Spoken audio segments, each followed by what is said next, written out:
berita-berita yang terkait dengan bagaimana sih to survive gitu ya, bertahan supaya kita tidak kena penyakit, supaya kita bebas dari COVID. Tentu itu akan kita ikuti dengan cermat ya. Kemudian yang kedua saya kira yang menyangkut kehidupan kita adalah bagaimana kita beradaptasi yang disebut dengan new normal ini. Kemarin kebetulan Ibu mertua Pak Kushardono berpulang, Burus Kamdi, dan kita melayat ya, saya melayat ke sana gitu, dan ya tiba-tiba semua orang itu memberikan sikunya gitu. Oh iya, ini salamannya sekarang siku menyiku gitu kan, tidak hanya pakai model Sunda yang begini gitu, ternyata pakai siku. Oh oke gitu kan. Terus ketika kita duduk, oh ada kursi-kursi yang sudah ditulisin, kebetulan saya di Carolus nih, ada kursi-kursi yang tulisannya lansia 60 tahun ke atas. Wah saya ini 58 nih, 60 bukan, belum, tapi juga nggak muda lagi. Saya duduk di mana gitu ya. Jadi penyesuaian-penyesuaian itu. Kemudian kita juga dengan keluarga yang sangat berduka itu hanya boleh melihat dari jauh semacam itu. Nah ini salah satu contoh saja. Banyak sekali hal-hal yang sekarang baru kita cerna bagaimana memahaminya. Kemudian Bapak dan Ibu mungkin juga usia ini ya yang sangat penting, usia 60 tadi perkara COVID, kemudian new normal, usia kita sudah katanya usia yang rentan gitu. Nah, semua hal-hal ini tentu berkecamuk ya dalam pikiran dan juga pemahaman kita gitu.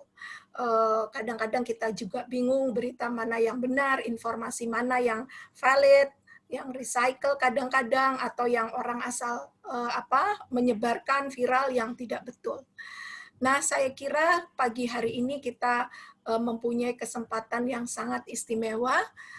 Dr. Niken Novitasari bersedia meluangkan waktu bersama-sama dengan kita untuk membahas tips ya lansia menghadapi new normal. Saya kira ini kesempatan yang langka dan sangat berguna buat kita. Jadi memang GKI kita dan juga dengan adanya webinar ini bisa juga ya mengundang dan teman-teman yang lain bisa bergabung gitu. Jadi menyenangkan sekali.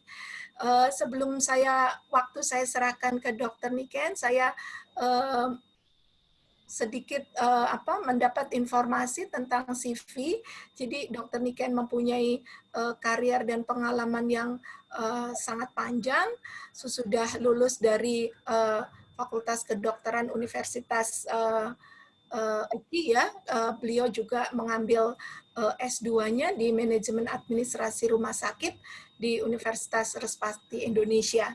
Tadi Mbak Manda sudah menyebutkan sebelum posisi terakhir sebagai Direktur Siloam Hospitals di Makassar, beliau juga menjadi Direktur Siloam Hospitals di Cirebon ya, Rumah Sakit Putra Bahagia. Sebelumnya banyak berkarir di Lipo Karawaci ya, Uniken, kemudian juga di PGI Cikini, dan juga awal sekali itu dokter jaga di Klinik Bekasi. Satu kegiatan yang menarik perhatian beliau adalah tim pencari bakat kering-kering olala TPI. Kayaknya ini kering-kering olala nih waktu saya masih muda. Ini sangat menarik, jadi saya kira ini perjalanan karier yang cukup komplit, saling melengkapi, sehingga tentu semakin kita bersemangat ya karena kita mempunyai narasumber yang sangat kompeten di bidangnya. Dr. Niken, tanpa memperpanjang waktu, saya persilahkan untuk memberikan tips-tips bagaimana lansia kita semua ini, kami ini untuk menjalani new normal. Silakan. Baik, Bapak Ibu semuanya selamat siang, kalau di sini selamat pagi, mungkin masih di sana ya. Izinkan saya share screen dari sini, Pak Pendeta. Sebentar ya Bu ya, sebentar ya. Baik, baik. Sebentar, saya setting dulu. Udah bisa share screen nggak Bu? Oh ya, sudah. Bisa ya? Oke.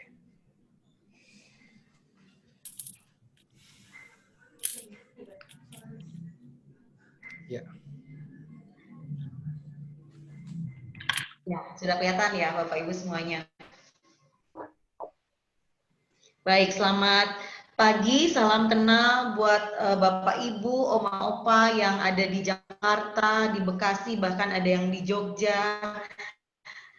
Ini kita kadang-kadang sudah dari berapa bulan ya, dari bulan April terakhir kita mendengar adanya penyakit atau COVID-19 yang saya rasa tidak ada satu orang pun pada saat itu di seluruh dunia, bahkan seorang ahli pun mengetahui dengan pasti penyakit apa nih sebenarnya COVID-19 ini. Sehingga akhirnya seperti istilah learning by doing. Yuk kita jalan sama-sama, kita lihat trennya, kita lihat seperti apa sih antisipasi yang harus kita lakukan. COVID ini awalnya kan memang berada di Wuhan, kemudian akhirnya karena sebenarnya si virus ini sendiri nggak bisa berjalan kemana-mana, tapi virus ini dibawa oleh manusia, oleh kita. Kalau kita pertama kali dengar adanya local transmitted, adanya import transmitted, gitu ya. Kalau sekarang sudah menjadi lokal, artinya kita sebagai orang Indonesia bisa nih menularkan ke orang-orang yang ada di sekitar kita. Itu perubahan yang di awal kita kenal. Nah, mau tidak mau kita nggak bisa nolak nih. Nggak bisa nolak situasinya seperti ini, tidak bisa menghindar, sehingga banyak aspek yang akhirnya berpengaruh. Sehingga muncullah istilah new normal. Walaupun sebenarnya beberapa sebenarnya justru ini harusnya normal nih. Dulu kita nggak kenal harus cuci tangan di setiap langkah, di setiap sebelum makan, sebelum habis menyentuh berbagai macam benda, kita jarang sekali cuci tangan. Tapi sekarang kita lebih sering cuci tangan. Kita lebih tahu bagaimana kalau batuk. Dulu kalau kita perhatikan batuk tuh suka ya. Kalau sekarang etika batuk harus dengan punggung tangan gitu ya. Kenapa? Ini sebenarnya dari dulu gitu. Karena kalau kita batuk dengan tangan kita, dahulu kala tangan kita sering dipakai untuk bersalaman. Nah, ini juga sebenarnya yang harusnya normal, bukan sesuatu yang baru. Gimana sebagai lansia? Kenapa sih mesti ngomongin lansia gitu? Karena lansia ini merupakan salah satu komorbid. Istilah komorbid artinya yang menjadi perhatian khusus karena kita sebagai lansia itu memiliki kondisi-kondisi yang berbeda dengan usia-usia di bawah dari lansia atau lebih muda. Terus apakah kita mesti diem aja? Saya nggak tahu Bapak Ibu, apakah selama dari April sampai saat ini udah hampir 6 bulan, saya percaya Bapak Ibu nggak diem aja. Mungkin awal-awalnya, waktu awal-awal tuh takut, semua diem di rumah, sampai mau keluar rumah pun rasanya takut. Tetapi saya rasa saat ini tuh nggak diam saja. Contoh, webinar seperti ini kita mengikuti perubahan-perubahan. Sekarang akhirnya semua webinar, semua menjalankan segala sesuatunya dengan era digitalisasi. Ini merupakan hal yang saya rasa bukan diam saja ya. Artinya ini sebuah ide yang menarik, yang membuat tadi kalau salah di awal udah lama ya nggak ngerasain permen jahe, ngerasain soto, wah rasanya rindu sekali. Apalagi lansia, kalau bubaran gereja, wah biasanya seneng banget ngobrol dan sebagainya. Nah ini kita dengan webinar ini, kita melepas rasa kangen walaupun cuma bisa lihat foto atau kiriman permen jahe lewat virtual ya Bu, lewat WA, nanti saya kirimin foto permen jahenya, seperti itu. Nah, lansia itu kalau kita lihat gambar ini adalah akhir dari proses atau umur manusia. Lansia itu periode terakhir, yaitu kita sebut lansia biasanya di atas 60 tahun. Apa saja sih karakteristik lansia tadi? Umurnya lebih dari 60 tahun. Kemudian karakteristiknya rata-rata nih, saya bukan berarti ini semua ada di Bapak Ibu semua atau Oma Opa semua ya. Kebanyakan kita sudah memiliki beberapa penyakit gitu ya. Kemudian beberapa dari kita pasti sudah minum obat lebih dari satu. Nah, ada fungsi organ yang mulai menurun, otot-otot mulai bergelambir, rambut sudah mulai putih, gigi sudah mulai berkurang, gitu ya. Terus ada gangguan status fungsional. Dulu kita mungkin bekerja aktif, sekarang kita pensiun. Dulu kita masih sering kemana-kemana gitu pergi, sekarang kita sudah mengurangi karena fisiknya juga berkurang. Kemudian ada juga gangguan nutrisi, itu juga karena faktor tadi giginya sudah mulai berkurang sehingga asupan-asupannya juga tidak sama seperti pada saat muda. Nah, perubahan pada lansia ini yang menyebabkan adalah bukan karena penyakit dan karena penurunan daya ingat, penurunan penglihatan dan pendengaran. Ini karena fungsi-fungsinya tadi yang sudah berkurang. Nah, ini adalah lansia ini adalah suatu proses menghilangnya secara perlahan-lahan kemampuan jaringan untuk memperbaiki diri dan mempertahankan struktur normalnya, sehingga kita nggak bisa menolak. Jadi kita tidak dapat bertahan, termasuk infeksi. Kalau kita sedang infeksi dan kerusakan-kerusakan yang diderita juga kita tidak bisa menolak karena proses pada lansia ini. Nah, perubahan itu mempengaruhi 4 aspek, Bapak Ibu. Yang pertama fisik, tadi mungkin saya sudah sebutkan ya, giginya, rambutnya, gitu ya. Kemudian ekonomi, yang tadinya bekerja, sekarang sudah pensiun. Kemudian sosial psikologis, yang dahulunya kita pekerja aktif, misalnya kita dipercaya bicara di depan umum dan sebagainya, sekarang kita sudah mulai berkurang, sudah tidak menjadi orang-orang yang muda lagi. Nah, untuk sosial budaya biasanya kita mulai biasanya rame nih satu rumah, anak 4 gitu ya, kemudian sudah menikah, keluar ikut suaminya, yang kedua menikah ikut suaminya, atau bahkan pindah keluar kota, sehingga kita ada rasa kesepian, ada rasa yang aduh sekarang nggak rame lagi rumahnya. Nah, ini mempengaruhi aspek itu. Sekali lagi tentang perubahan fisik, kita juga sebagai lansia terkadang sudah mulai susah kontrol buang air kecil, sering sakit perutnya, ada gangguan cairan, cairannya berkurang, kemudian gangguan nutrisi, dan sering kedinginan, itu karena juga faktor lemak dan otot yang juga sudah mulai berkurang fungsinya, sering sakit, kemudian sering jatuh. Kalau kita sudah sering jatuh dan patah tulang, itu juga proses penyembuhannya pasti lebih lama dibandingkan usia muda. Nah, sebagai lansia ini apa sih yang mesti kita lakukan, Bapak Ibu? Nggak mungkin kan kita duduk aja, nonton TV, tiduran aja gitu. Hal-hal yang perlu kita lakukan sebagai lansia, kita tetap harus melakukan olahraga. Nanti di slide berikutnya saya akan sebutkan.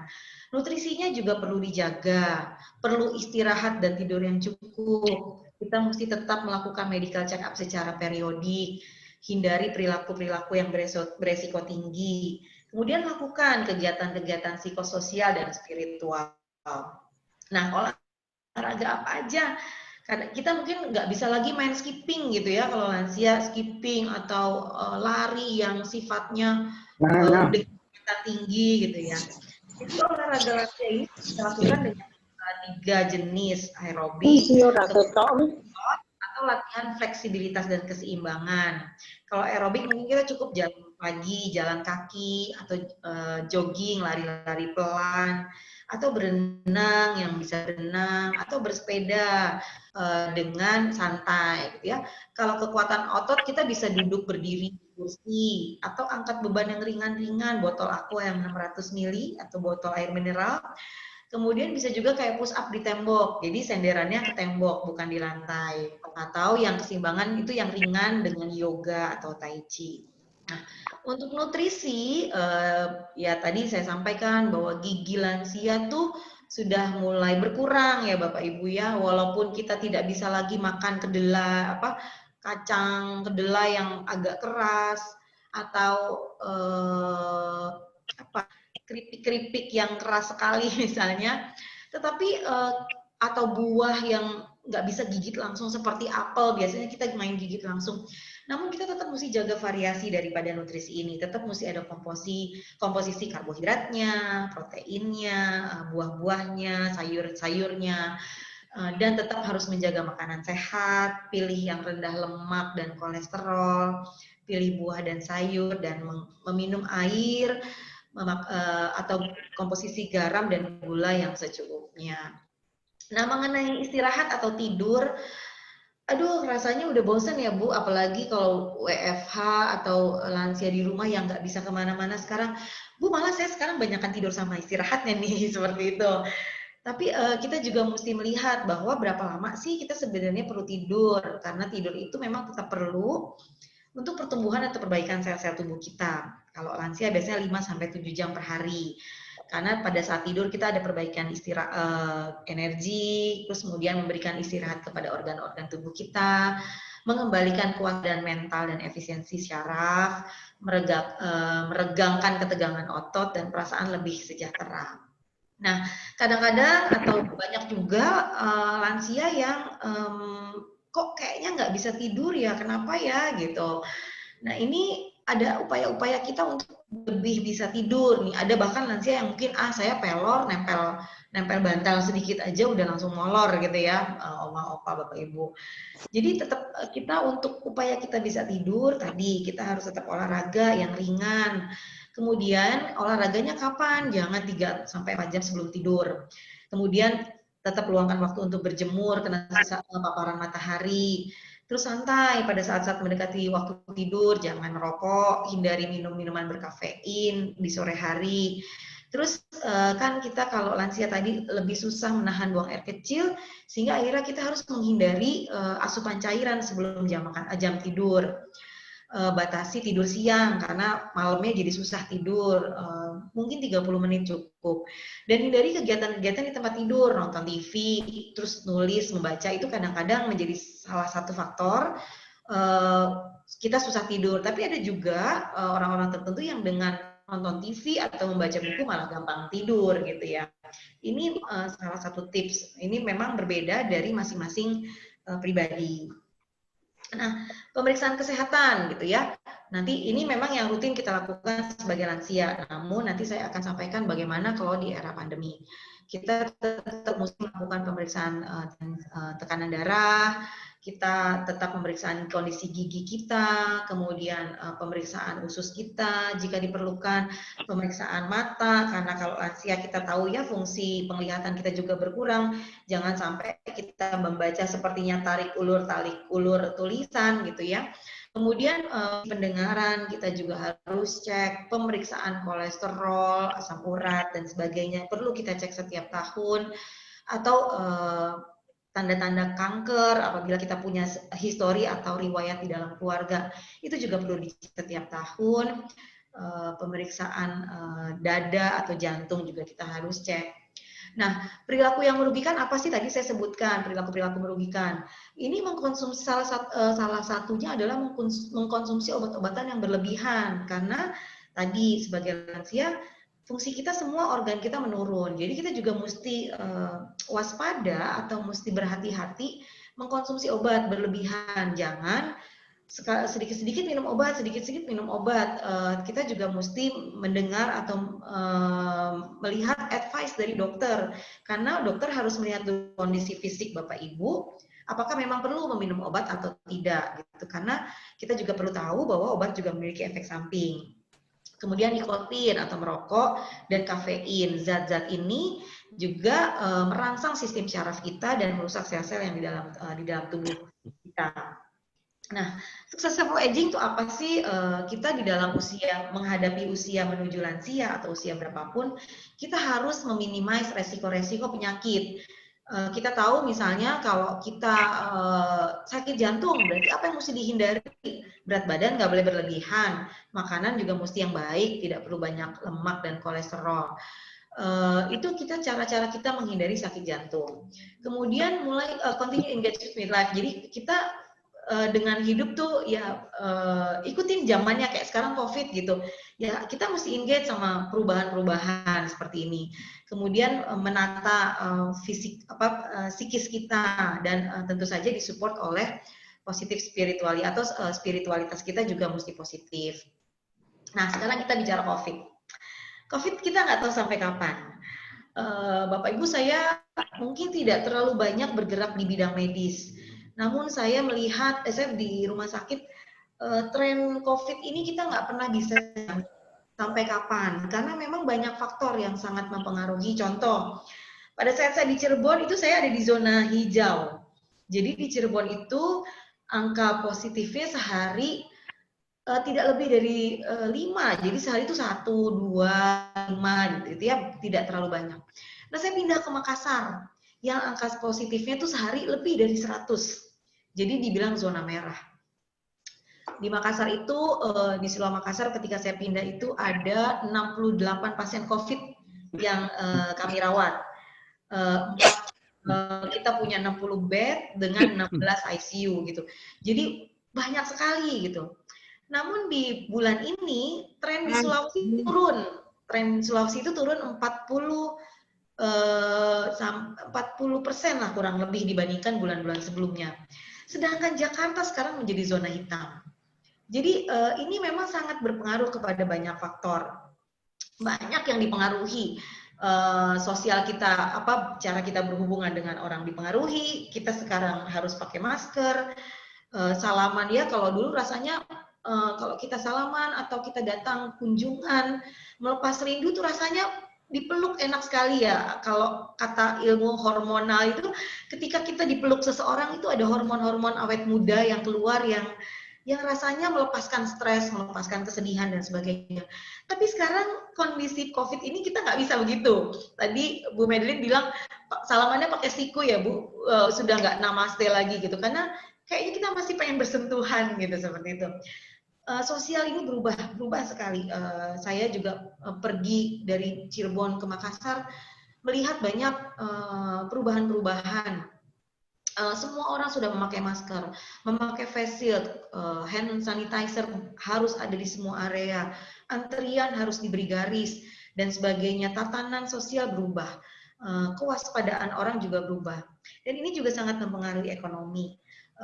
Yang biasanya kita mungkin bisa berjualan dengan bebas, bisa membuka toko dengan bebas, saat ini sudah tidak bisa lagi. Kalau di Jakarta kemarin sudah bisa makan di restoran, sekarang tidak bisa, harus dibungkus ya, dibawa pulang ke rumah. Tetapi saya melihat ide-ide kreatif muncul nih, ibu-ibu yang nggak biasanya masak, sekarang masak bahkan jualan. Yang biasanya mungkin nggak bisa menjahit atau merajut, sekarang merajut gitu. Ada ide-ide kreatif yang memaksa kita untuk justru ekonominya semakin meningkat, seperti itu. Psikososial kita juga berbeda. Kemudian perilaku kita juga jadinya berbeda saat ini, yang seperti yang saya sebutkan tadi. Dan itu semua merubah tatanan kondisi kita saat ini.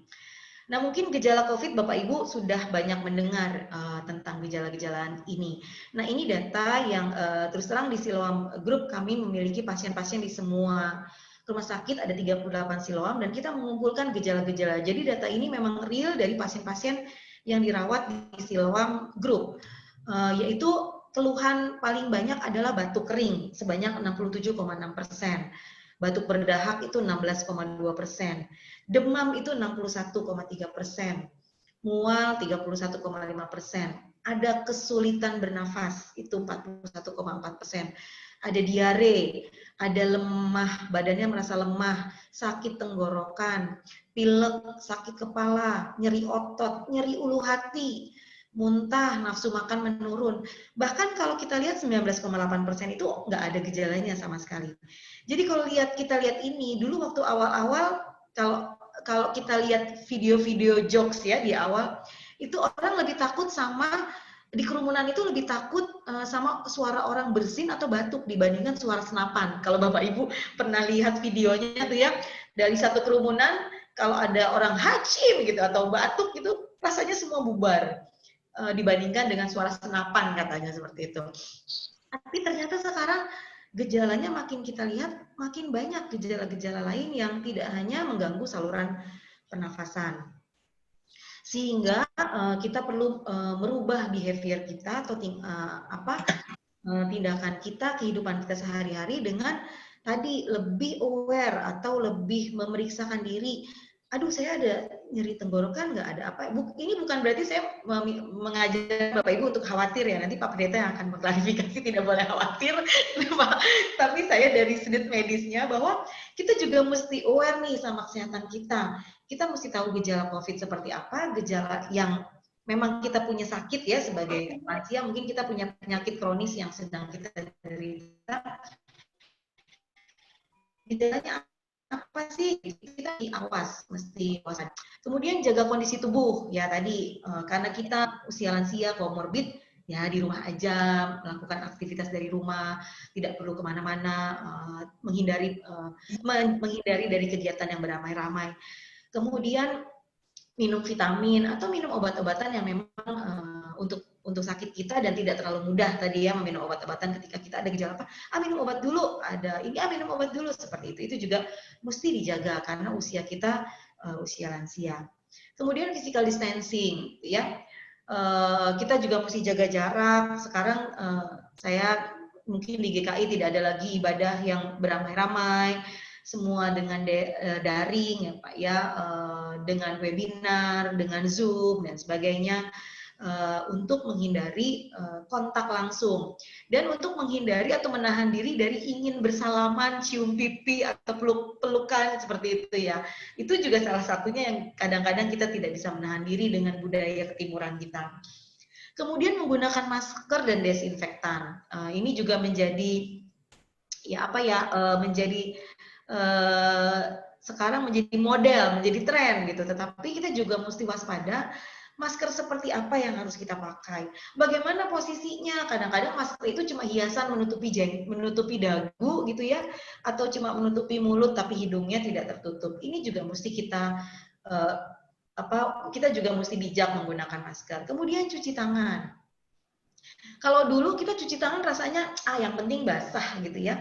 Kalau sekarang kita harus mengikuti era new normal, menggunakan desinfektan atau menggunakan sabun. Dan itu ada langkah-langkahnya. Dan ini sebenarnya bukan karena COVID, tapi cuci tangan ini sudah dari bertahun-tahun yang lalu sudah diterapkan, terutama di rumah sakit. Karena ada infection control atau infeksi kontrol. Dengan 6 langkah ini, kalau Bapak Ibu lihat di gambar, kadang-kadang kita bisa pakai hand rub atau pakai sabun, terus dengan telapak tangan telapak tangan dulu, kemudian punggung tangan, kemudian sela-sela jari, kemudian ibu jari, punggung jari-jari, kemudian ibu jari dua-duanya, dan ujung-ujung jari yang belum tersentuh.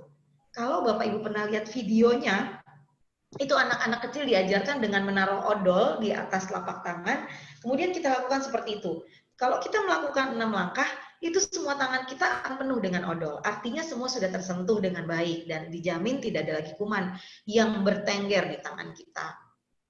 Nah, new normal ini tadi ya, mungkin saya sudah sebutkan beberapa, pastikan bahwa pada saat Bapak Ibu sebagai lansia yang rentan bertemu dengan ada orang-orang yang ingin bertemu, bahwa pastikan orang-orang tersebut memang menggunakan masker, sudah cuci tangan dan sebagainya. Kita yang harus memagari itu sendiri. Kemudian gunakan desinfektan dan ventilasi yang cukup, karena COVID ini kan dari droplet ya, batukan yang bisa bertahan di benda-benda mati, tapi mati dengan sinar matahari. Jadi pastikan ventilasi cukup. Kemudian ini jangan makan di dalam kamar. Kadang-kadang kita bawa belanjaan itu masuk ke dalam kamar, kita nggak tahu belanjaan kita atau bungkusan makanan kita itu kotor, mungkin luarnya yang belum kita bersihkan. Kemudian kita melakukan desinfektan jendela atau meja atau pintu yang sering disentuh sama orang dengan desinfektan, itu juga perlu dilakukan. Dan mandilah kalau kita habis beraktivitas dari luar. Ini new normal lagi. Keluarga itu mesti tahu atau paham tentang COVID dan cari sumber yang memang pasti ya, jangan dari sumber-sumber yang tadi recycling ya Bu ya, atau sumber-sumber yang tidak benar. Pastikan Bapak Ibu mendapatkan sumber-sumber tentang COVID ini dari sumber yang jelas. Kemudian pastikan lingkungan aman, nyaman, bersih, ventilasi cukup, cahaya matahari juga cukup. Jauhi keramaian, istirahat yang cukup, hindari tadi bersalaman, bercium pipi dan sebagainya, cuci tangan menggunakan sabun atau desinfektan, makanan yang cukup. Nah, ini pemerintah tadi yang saya bilang medical check up, kalau memang tidak perlu sekali, perlu kita hindari. Namun nanti ada sakit-sakit yang memang kita tetap harus pergi ke rumah sakit. Kemudian keluarga atau pengasuh atau pendamping lansia memastikan ada obat-obat yang memang rutin harus diminum oleh lansia. Kadang-kadang kita takut pergi ke rumah sakit, tapi misalnya kita penderita hipertensi atau penderita diabetes yang kita punya obat rutin, itu tidak boleh diputus, Bapak Ibu. Jadi ini juga harus dipastikan tetap diminum. Dan kalau memang tidak bisa pergi ke rumah sakit, ada beberapa rumah sakit termasuk Siloam melakukan teleconsultation. Jadi kita bisa lewat tele dan obatnya dikirim ke rumah karena obat-obat ini tidak boleh diputus. Kemudian lakukan kegiatan-kegiatan yang menyenangkan, yang tadi mungkin merajut, masak, bercocok tanam gitu ya. Kemudian orang-orang yang sehat, nggak ada riwayat yang terpapar, ya janganlah bertemu, atau kalau memang lagi beresiko, janganlah bertemu Bapak Ibu untuk sementara waktu lewat video call dulu misalnya. Apabila diperlukan ketemu, ya gunakanlah masker dan tetap jaga jarak. Nah, ini psikososial yang kita sudah antisipasi di era COVID ini. Video call ya, sekarang semua Bapak Ibu lansia mau tidak boleh gaptek katanya ya. Yang penting bisa nelpon, bisa video call, bisa pakai Zoom. Itu kayaknya sudah mengikuti perkembangan zaman saat ini. Kemudian ibadah atau webinar dengan menggunakan daring. Kemudian ada grup, biasanya WA grup, WA lansia grup, WA keluarga, WA dan sebagainya. Apabila tidak bisa dihindari harus bertemu, ya dengan menggunakan masker dan tetap jaga jarak. Untuk spiritual, ini juga sangat perlu, Bu, karena mau tidak mau kita pasti stres, bingung, mau bagaimana lagi nih COVID, nggak bisa kemana-mana, yang tadinya bisa jalan-jalan, ada arisan, lansia, dan sebagainya.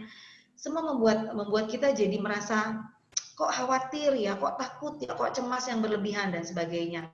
Aspek spiritual juga harus tetap menjadi yang disupport oleh saat ini gereja pasti mensupport kondisi-kondisi ini. Khotbah ada pasti masuk tentang era-era seperti sekarang, bagaimana kita menghindari keputusasaan, bosan, terus marah sama kondisi, mungkin sampai marah sama Tuhan. Kenapa sih Tuhan kok COVID sih sekarang? Saya rencananya akhir tahun mau mantu dan sebagainya, jadi susah dan sebagainya. Seperti itu, efek spiritual juga mesti disupport. Nah, ini Bapak Ibu, hal-hal yang tidak bisa dihindari, kita mesti pergi ke rumah sakit. Kalau ada kondisi emergensi, kalau memang kita punya jadwal kemoterapi karena kita memiliki sakit kanker, kalau kita mesti jadwal hemodialisa kalau memang kita rutin atau melahirkan.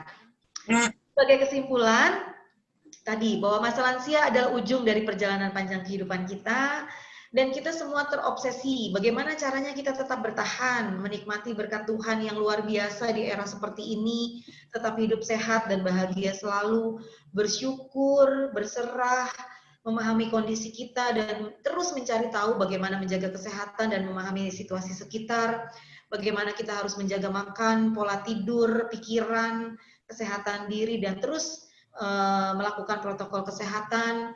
Dan untuk para pendamping lansia, kenali kondisi lansia, bapak orang tuanya atau kakaknya dan sebagainya, harus kita kenali kondisinya seperti apa yang terkait dengan lansia, dan terus berharap, berdoa, saling menguatkan supaya kita terus mendapatkan penghiburan satu sama lain.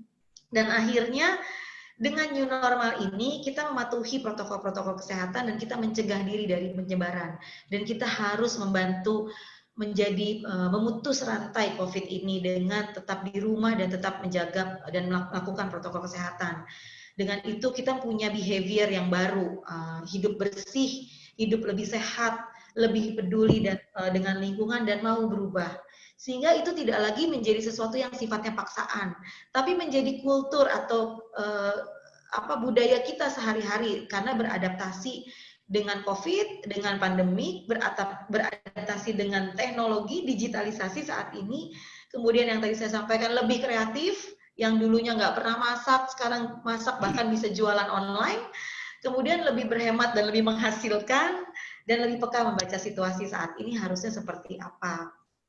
Sebagai orang terima, tadi disebutkan saya istri pendeta, ini juga mesti saya masukin, tapi nanti Pak Pendeta Hobart akan lebih panjang menyampaikan. Mungkin kita nggak boleh panik. dan jangan mencari kambing hitam. Saat ini kalau kita lihat berita, Menkes nih begini, kenapa sih gubernurnya begini, kenapa gitu. Saya rasa tidak perlu lagi sibuk mencari siapa kambing hitam dari kondisi kita saat ini. Lebih baik kita merawat yang sakit, kemudian saling menguatkan, saling mendoakan dalam keadaan suka maupun duka. Karena dalam tangis ataupun tawa, dalam berkat maupun pencobaan, Tuhan selalu ada di tengah-tengah kita, di tengah-tengah jemaat, di tengah-tengah keluarga, menemani kita dan tidak pernah meninggalkan kita. Karena kesengsaraan itu menimbulkan ketekunan, ketekunan itu menimbulkan tahan uji, dan tahan uji menimbulkan harapan.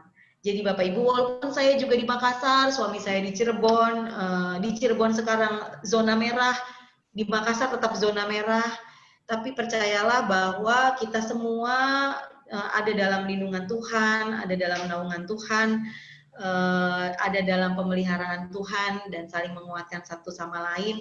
Dan saya bersyukur lansia ini punya komunitas di mana kita boleh saling menguatkan satu sama lain. Mungkin itu saja dari saya, sejubut kasih dan terima kasih buat Bapak Ibu, Oma Opa semuanya, semoga bermanfaat. Dan saya tidak terlalu cepat menyampaikan materi ini. Itu saja, terima kasih Bapak Ibu semuanya. Terima kasih Dr. Niken, luar biasa sekali. Saya kira penjelasan dan informasi yang jelas dan lengkap ya. Karena mudah-mudahan dengan ini tadi kita bisa lebih memahami diri sendiri gitu ya, diingatkan keterbatasan karena faktor usia gitu ya, yang tidak bisa dihindarkan. Tadi juga disinggung konsekuensi medis terkait dengan kondisi kondisi fisik yang sudah mulai menurun, kemudian juga dilengkapi tadi ada psikososialnya dan juga spiritualnya. Saya senang tadi kalimat yang terakhir yang bagaimana kita bisa lebih memahami gitu lansia. Sayangnya orang yang harusnya memahami kita itu ini banyak kan lansianya gitu harusnya. Yang lebih muda gitu ya, jadi bisa mendampingi kebutuhan-kebutuhan termasuk berkebutuhan khusus ya dokter ya untuk usia rentan ini gitu, karena kadang-kadang bagi kita yang sudah lansia tapi masih dianugerahi kekuatan fisik yang baik itu maunya masih banyak gitu, padahal sebetulnya secara medis juga sudah harus dibatasi gitu. Jadi kaget umur 55 ke atas nggak boleh masuk mall, 55 nggak boleh masuk kantor. Saya bingung ini. Jadi udah nggak boleh masuk ke kantor lagi gitu. Yang 50 sudah sangat diskriminatif, tapi kan persoalannya memang karena pertimbangan-pertimbangan yang sudah disampaikan Dr. Niken tadi. Baik Bapak Ibu, kita masih punya lebih dari 1 jam untuk berdiskusi, untuk bersambung rasa. Mungkin ada masalah ataupun hal-hal yang ingin ditanyakan, ingin diperjelas, ataupun juga Bapak Ibu yang ingin memberikan komentar tentang apa yang sudah disampaikan Dr. Niken. Mungkin di sini sebetulnya nggak ada raise hand-nya ya, tapi mungkin bisa dengan angkat tangan saja seperti ini, nanti saya catat dan saya berikan kesempatan untuk menanyakan atau memberikan komentar. Silahkan Bapak Ibu, ini kesempatan yang baik sekali di mana kita bisa berdiskusi dengan ahlinya, memberikan memperoleh informasi yang akurat. Silahkan Bu Haryani. Bu Tarjo ya. Ya, Bu Tarjo boleh, Bu Haryatmi boleh. Bu Haryani. Saya kumpulkan aja dulu ya, siapa lagi? Iya, betul, betul. Ada lagi? Ada Pak Silambi, Tante. Pak Silambi. Silakan. Satu lagi mungkin ya. Oke, kalau nggak ada mungkin sambil menunggu ya, silahkan Bu Tarjo. Perkenalkan Dokter Niken, saya Bu Haryatmi, umur 67 tahun. Saya punya penyakit jantung, tapi dari darah tinggi, bukan dari koroner. Juga tulang belakang saya itu kalau habis duduk begini mau bangun harus kayak orang Jawa rambatan. Tetapi kalau udah aktivitas enak, cuma mau tidur dan mau bangun. Nah, sekarang yang mau saya tanyakan dok, pola minum obat dengan minum air putih itu yang saya takutkan kurang untuk, nah takutnya masuk ke ginjal gitu ya. Nah, saya tuh kalau pagi itu minumnya Herbeser,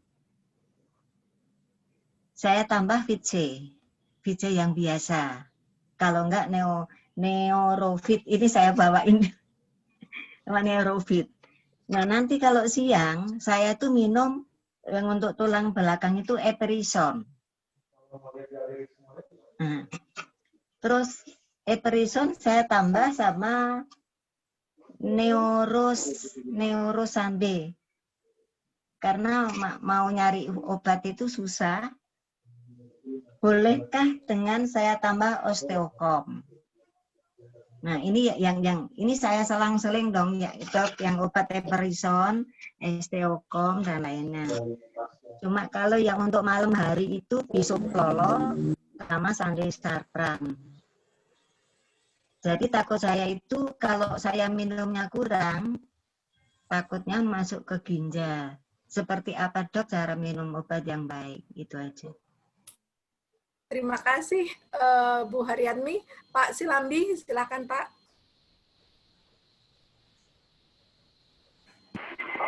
Terima kasih Bu Medelini, dan selamat siang semua. Selamat siang Dr. Niken. Saya ingin menanyakan satu hal.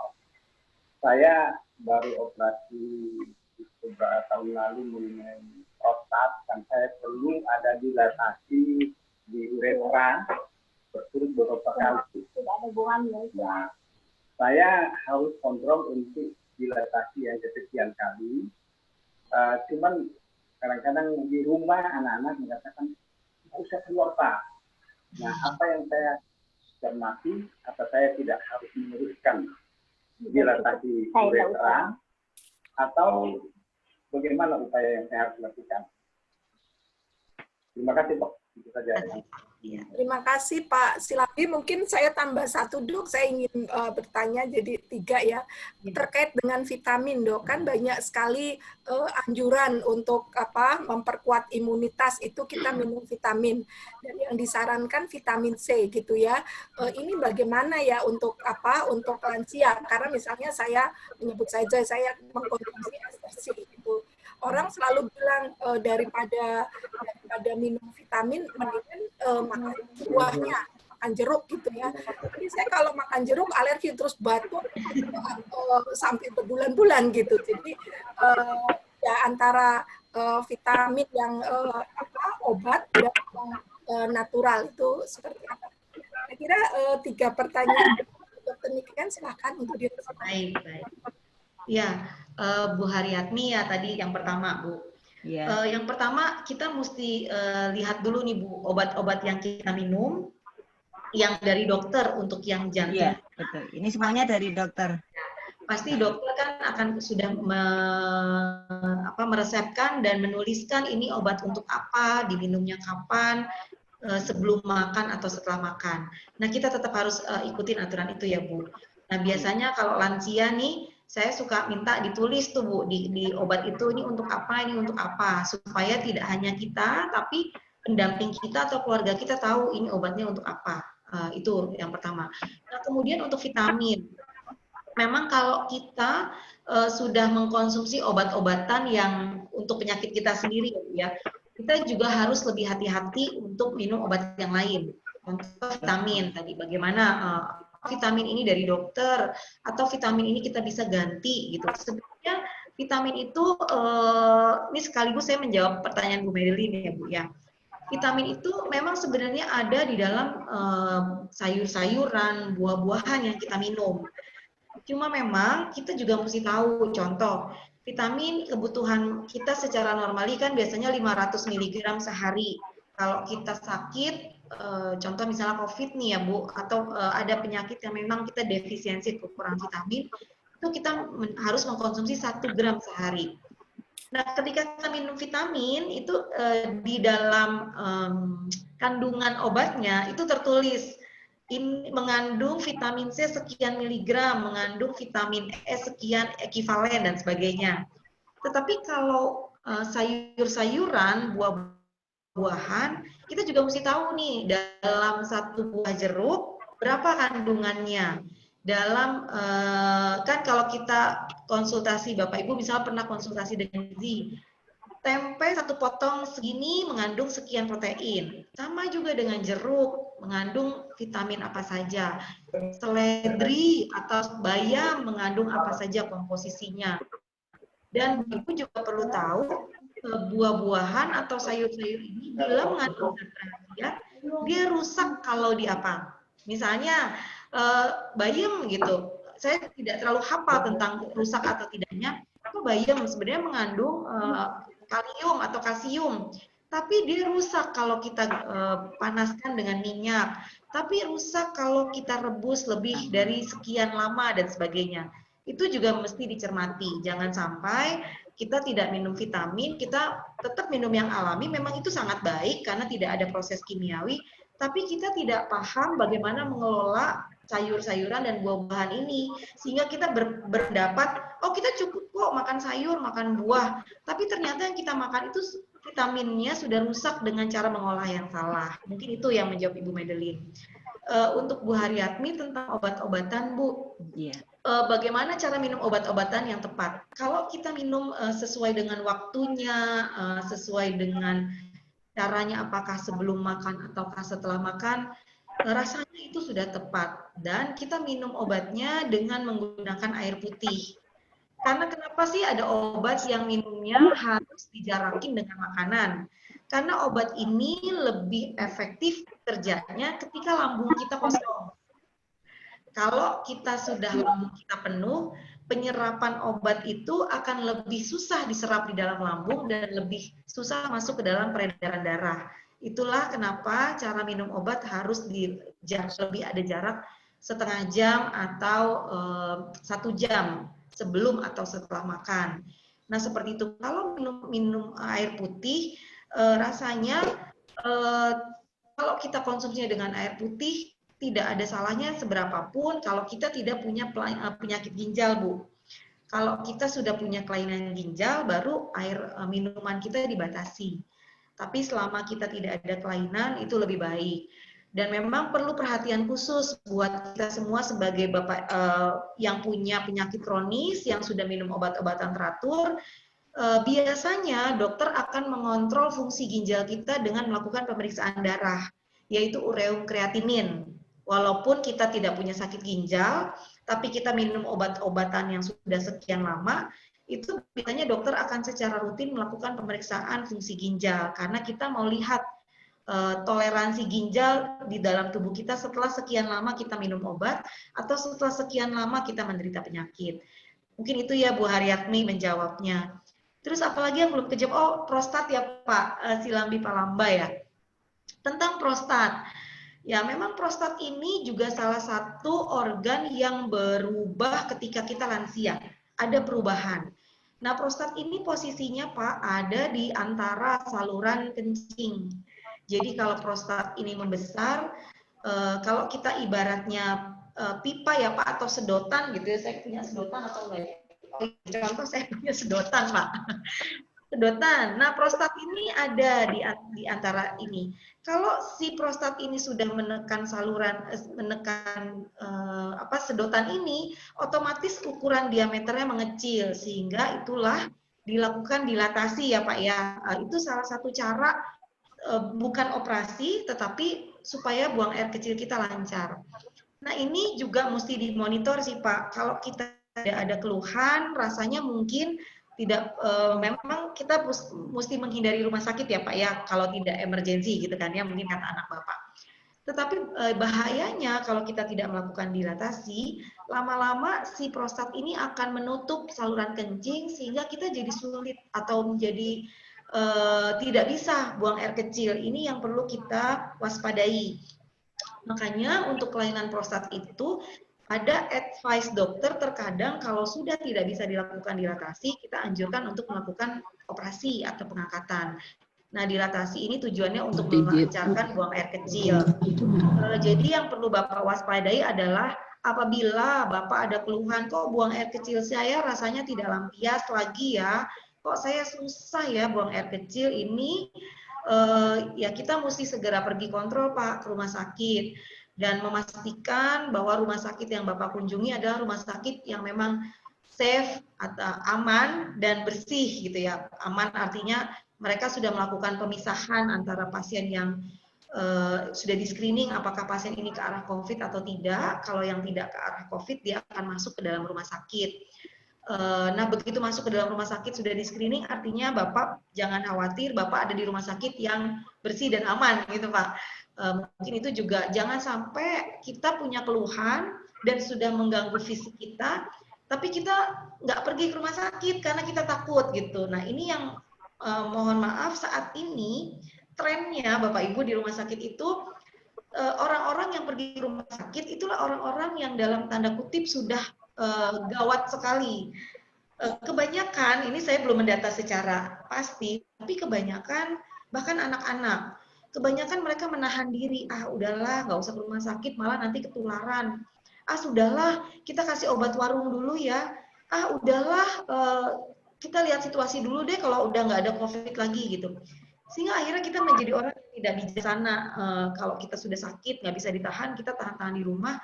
Akhirnya kita malah memiliki komplikasi yang lebih berat. Ini juga perlu diwaspadai. Mungkin itu sih Pak Lambi yang bisa saya sampaikan. Iya. Boleh nambah Terima kasih, sedikit Dok. Dok? Silakan. Saya ingin tambahkan dulu. Ya silakan. Case saya itu dilatasi pada uretra Ya. karena sesudah operasi ada luka di uretra sehingga terjadi keloid.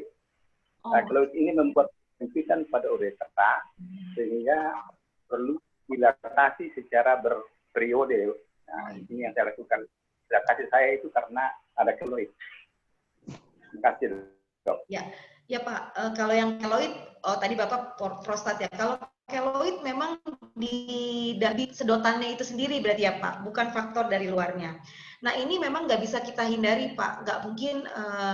Jadi Bapak pasti di-advise oleh dokter harus terus melakukan dilatasi gitu ya Pak ya.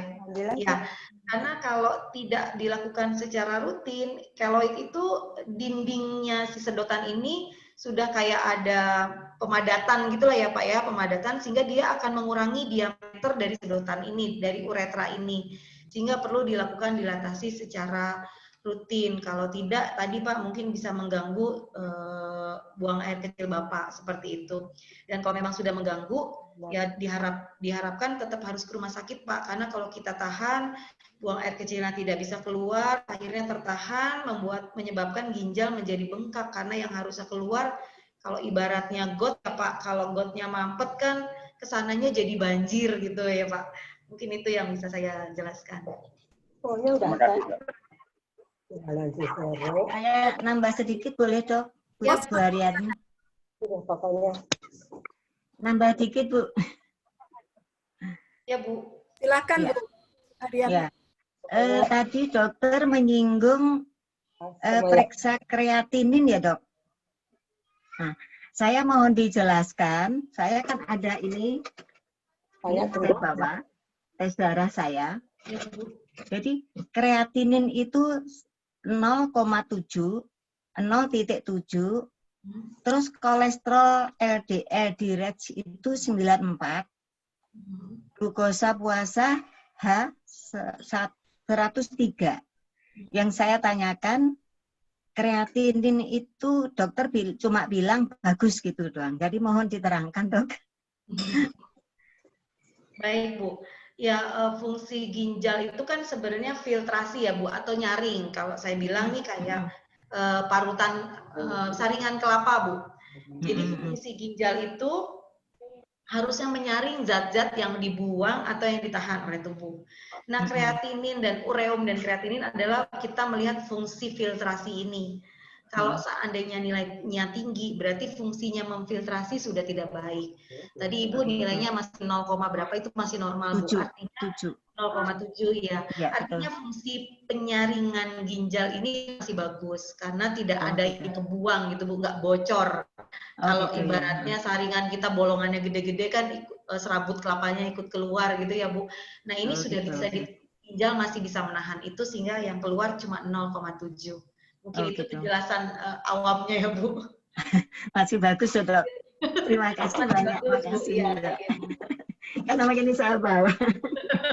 Iya Bu. Karena saya setiap 3 bulan sekali itu mesti cek darah, kreatinin, kolesterol, sama glukosa. Setiap 3 bulan sekali dari dokter jantung. Ya betul Bu. Itu sebagai monitoring ya Bu ya. Iya betul. Makasih banyak dokter. Salam sehat dari Bu Haryatmi. Baik, selanjutnya saya buka lagi kesempatan untuk ibu-ibu, bapak yang lain yang ingin mempunyai pertanyaan untuk Dokter Niken. Satu, Bu Dia, satu Bu Yakub. Iya. Kemudian satu lagi, ada lagi kah? Iya. Baik, dari Bu Dia dulu, silakan. Selamat siang dokter, saya Ibu Dia, umur 68 tahun. Penderita diabetes sudah 38 tahun. Yang saya tanyakan, dokter bilang tuh katanya saya kena neuropati.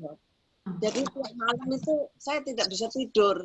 Kaki, tangan itu pada kaku, sakit, cedut gitu deh. Jadi tiap malam itu saya susah tidur. Bagaimana caranya supaya mengurangi itu dok, yang cekot-cekot itu di kaki, di tangan, itu hampir tiap malam. Padahal sudah pakai kaos kaki, pakai sarung tangan, gitu. Jadi sudah 30, dari umur 20 kena ginjal. Itu Bu Yakub, silakan Bu. Saya tanyakan lagi, Mas, periksa kreatinin itu 1,6. Itu tinggi apa enggak dok? Ini banyak yang konsultasi kesehatan nih ya. COVID-nya jangan lupa nih nanti sesudah webinarnya, banyak yang tentang COVID belum dibahas dan belum ditanyakan. Tapi nggak apa-apa, silakan Bu Yakub. Ya, selamat siang untuk semua Ibu Dokter. Saya Sri Yakub, umur 59 tahun. Yang saya mau tanyakan dok, ini saya nih memang ada sakit jantung, udah pasang ring.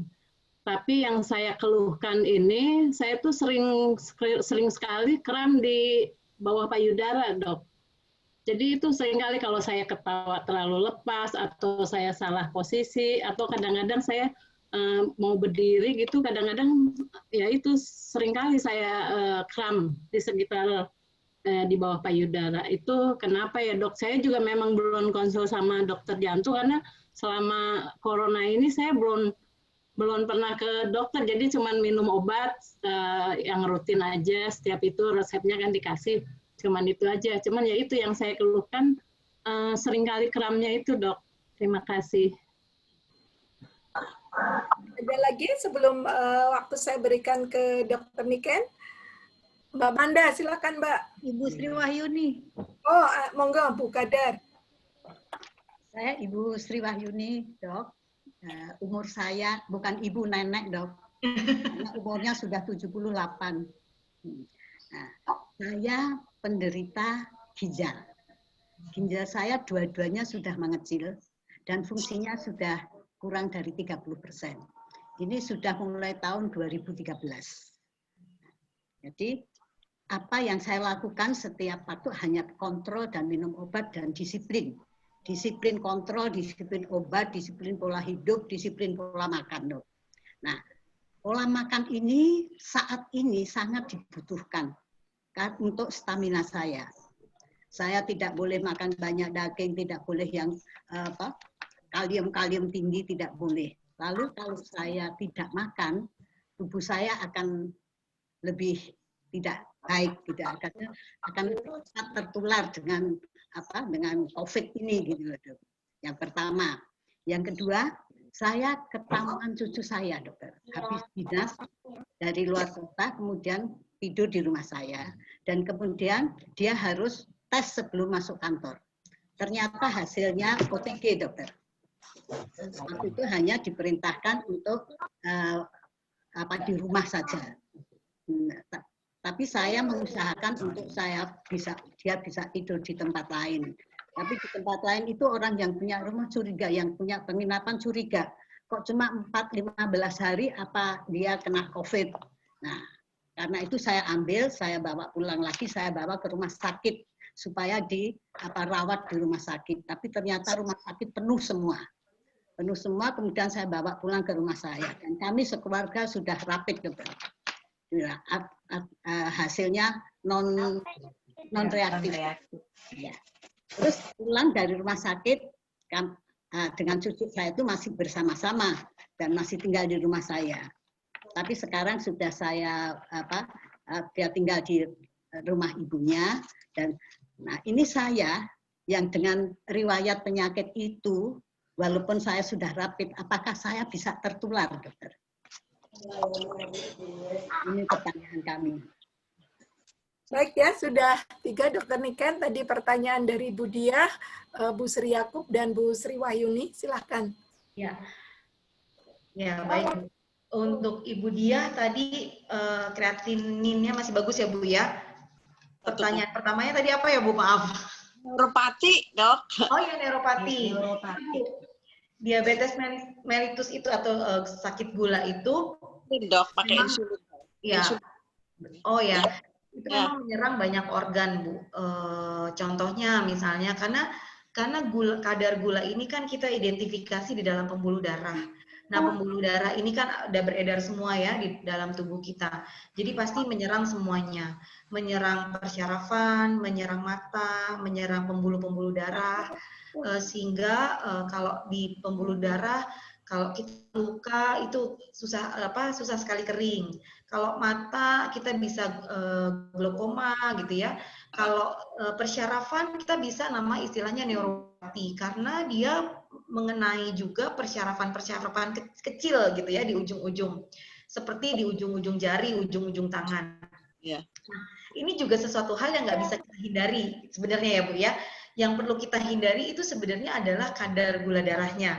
Sehingga gejala-gejala yang diakibatkan oleh si gula ini akan hilang dengan sendirinya kalau gulanya itu sendiri terkontrol. Nah, mungkin ini yang menjadi pertanyaan saya, apakah dengan gula ibu selama ini sudah terkontrol? Apabila sudah terkontrol dengan baik, ada gejala-gejala yang sudah sampai kepada organ-organ tubuh kita, organ-organ ujung kita, atau persyarafan-persyarafan kecil kita, yang mungkin tidak bisa kita hindari karena sudah ada impact atau sudah ada pengaruhnya. Ini biasanya kita hanya bisa lakukan hal-hal yang selain supporting vitamin tertentu gitu ya Bu ya, yang untuk persyarafan, atau kita juga mesti mengidentifikasi diri kita nih, apa sih yang biasanya, kapan sih gejala ini muncul, jangan-jangan pada saat kita kedinginan, berarti kita nggak boleh kedinginan. Apa sih yang ini sering muncul, biasanya kalau posisi tidur kita misalnya tangannya terlalu tertekan terus di sebelah kanan, nah berarti kita jangan begitu. Nah seperti itu sih Bu, karena ini memang ya gula ini tadi ke pembuluh darah, sehingga yang kita mau hambat adalah gulanya itu sendiri yang harus kita kontrol. Nah untuk persyarafan ini kita mengidentifikasi penyebabnya apa, karena itu memang pasti akan muncul nih Bu. Itu biasanya dokter akan bilang gini, Bu ini efek samping yang memang ada pada penyakit gula, pasti begitu kan ya Bu ya. Dan kalau kita mau kasih obat apa selama gulanya tidak terkontrol, ini tidak pasti akan muncul terus seperti itu. Jadi ya tadi Bu, kita harus tahu apa yang menyebabkan neuropati ini atau gejala-gejala yang tadi misalnya kesemutan, kebas gitu ya Bu ya. Nah itu karena peredaran darah kita ke area situ kurang lancar, itu juga bisa. Kayak tadi terlalu lama tertekan, terlalu lama duduk dan sebagainya. Nah itu yang memang harus kita hindari, seperti itu sih Bu. Kalau untuk Ibu Yakub tentang nyeri ya Bu atau kram ya di daerah dada. Nah karena Ibu pasang ring itu kan masuknya tidak dari dada ya Bu ya, karena Ibu tidak operasi bypass gitu istilahnya ya Bu ya, memang dengan kateter yang masuk dari pembuluh darah di lipat paha, kemudian kita pasang gitu ya Bu. Nah ini kalau kita biasanya nyeri di satu area, terutama dada, punggung atau sebagainya, kita mesti identifikasi dulu Bu nih, apakah karena otot gitu ya. Kalau kita bisa tunjuk daerah yang sakit, itu persentase terbanyak biasanya karena otot. Misalnya sakit nih di sebelah sini gitu, ini pasti karena otot. Karena kita bisa tunjuk. Karena kalau serangan dada itu rasanya sakit sebelah kiri, tapi kok kayak merambat, nggak bisa ditunjuk sebelah mana, gitu, seperti itu. Jadi identifikasi dulu Bu, kalau memang ini karena otot, apakah ada gerakan-gerakan yang terlalu cepat dilakukan? Apakah contoh kita bawa sesuatu, kalau memang sebelah kanan, apakah bebannya di kanan terlalu besar? Ataukah kita melakukan manuver gerakan atau mengangkat barang yang terlalu berat dan sebagainya?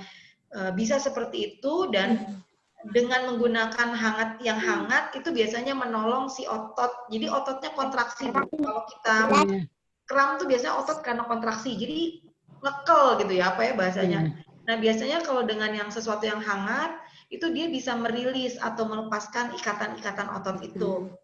Tapi kalau dengan menggunakan ini, Ibu rasanya masih sakit, rasanya perlu dilakukan kontrol, mengingat Ibu kan punya riwayat pemasangan ring ya Bu ya, dan minum obat-obatan yang sudah secara rutin. Kalau saya sarankan Bu, kalau memang kita sudah punya riwayat jantung atau sudah pernah ring, kita harus tetap melakukan kontrol yang teratur. Misalnya kalau memang Ibu tidak mau ke rumah sakit, lakukan telekonsultasi dengan dokter jantungnya, karena pasti rumah sakit di tempat Ibu yang dulu tindakan memiliki riwayat Ibu sebelumnya. Jangan-jangan perlu dilakukan EKG ulang, jangan-jangan perlu dilakukan pemeriksaan darah ulang. Itu yang perlu kita waspadai juga Bu. Mungkin itu yang masukan dari saya. Terima kasih, Satu Dok. lagi Bu Manda ya Bu, yang tentang COVID. Seperti yang saya sampaikan tadi Bu, memang OTG ini lebih banyak, sekarang banyak OTG yang ya jangan-jangan, jadi kita sebagai manusia berpikirnya gini, jangan-jangan teman kantor saya tuh OTG ya, karena dia nggak di screening gitu. Jangan-jangan tamu saya yang barusan datang OTG nih, karena memang dia belum melakukan pemeriksaan gitu ya.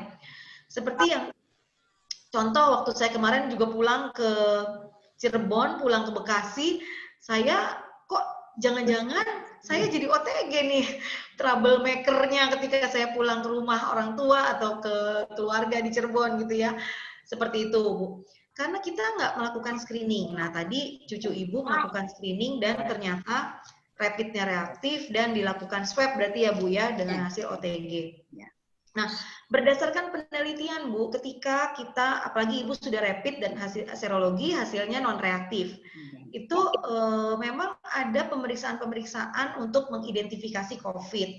Kalau kita melakukan rapid test atau serologi, itu sebenarnya bukan diagnosa, tetapi kita melihat apakah kita punya tentara untuk melawan COVID. Jadi apakah imun kita atau daya tahan tubuh kita atau antibodi kita sudah ada, itu tentaranya badan kita untuk melawan COVID. Kalau kita positif, berarti kita ada tentara, berarti kita punya riwayat pernah COVID, seperti itu. Tapi diagnosa pasti COVID atau tidak adalah swab PCR yang kita dilakukan pengambilan sampel atau dicolok hidungnya dan mulutnya, lalu diperiksa. Nah itu pemeriksaan yang benar-benar di dalam spesimennya ada virusnya, seperti itu. Nah, berdasarkan penelitian, ketika kita sudah kita tidak bergejala atau OTG, masa inkubasinya adalah 10 hari. Jadi kalau kita sekarang positif, Bu, sudah 10 hari ke depan, berarti misalnya saya positif, terus sudah sampai 10 hari ke depan, selama saya tidak ada gejala, di hari ke-11 saya tidak bisa menularkan orang lain lagi. Itu penelitian yang dilakukan. Nah, kalau ada gejala, misalnya saya sekarang tidak ada gejala, tapi di hari kelima saya batuk. Nah, itu harus batuknya sekarang 3 hari. Berarti setelah batuk saya sembuh, harus dihitung lagi sebagai hari pertama. Baru 10 hari ke depan, dia tidak menularkan. Contoh misalnya cucu ibu, selama 10 hari, cucu ibu tidak ada gejala, berarti dia tidak akan menularkan sampai di hari 10 itu. Tapi bila hari ke-7, cucu ibu ternyata batuk sampai hari ke-10, hari ke-11 harus dihitung lagi sebagai hari pertama. Dia tidak lagi menyebabkan atau menularkan kita. Artinya kita aman. Namun Bapak Ibu perlu ketahui bahwa ketika kita sudah kena COVID, bukan berarti kita nggak bisa kena lagi dan kita seenaknya aja keluar rumah gitu. Saya udah pernah swab Bapak Ibu, hasilnya negatif. Tapi saya kan masih berinteraksi. Saya masih ke bandara, saya masih belanja misalnya, walaupun saya ikut protokol kesehatan ya, pakai masker, jaga jarak. Saya masih bertemu tamu, saya masih bertemu staf. Itu bukan berarti swab saya yang negatif bulan lalu akan terus negatif. Kita masih memiliki resiko ketika kita ketemu orang lain yang memang infeksius atau OTG atau memang dia bergejala COVID, kita masih bisa kena lagi. Artinya ibu untuk posisi dari cucu ibu sekarang aman rasanya karena ibu sudah lebih dari 10 hari, bahkan cucu ibu udah 14 hari ya Bu ya. Dan ibu sudah melakukan rapid. Yang penting setelah itu ibu tidak lagi ketemu tamu atau dari luar, tidak melakukan perjalanan keluar yang rasanya beresiko, mungkin itu masih aman seperti itu sih Bu. Terima kasih dokter. Terima kasih. Sama Bu. Ya. Terima kasih. Kita kira-kira masih ada waktu 30 menit ini untuk melanjutkan perbincangan tentang COVID. Pak Silambi. Ya, saya mulai. Yang Stamina saya lebih baik, saya harus bagaimana dengan penyakit saya, ada ginjal, ada jantung, ada saraf. Ya, belum kejawab ya Bu yang itu ya? Ya, iya dok, itu. Saya kan juga saya mengurangi sekali apa yang mengandung kalsium saya juga udah mengurangi sekali dokter. Tapi dengan keadaan kayak begini nih supaya tubuh saya kuat, bukan kuat dokter, tapi stamina saya baik. Apa saya makan begitu tuh ginjal saya nggak apa-apa dokter.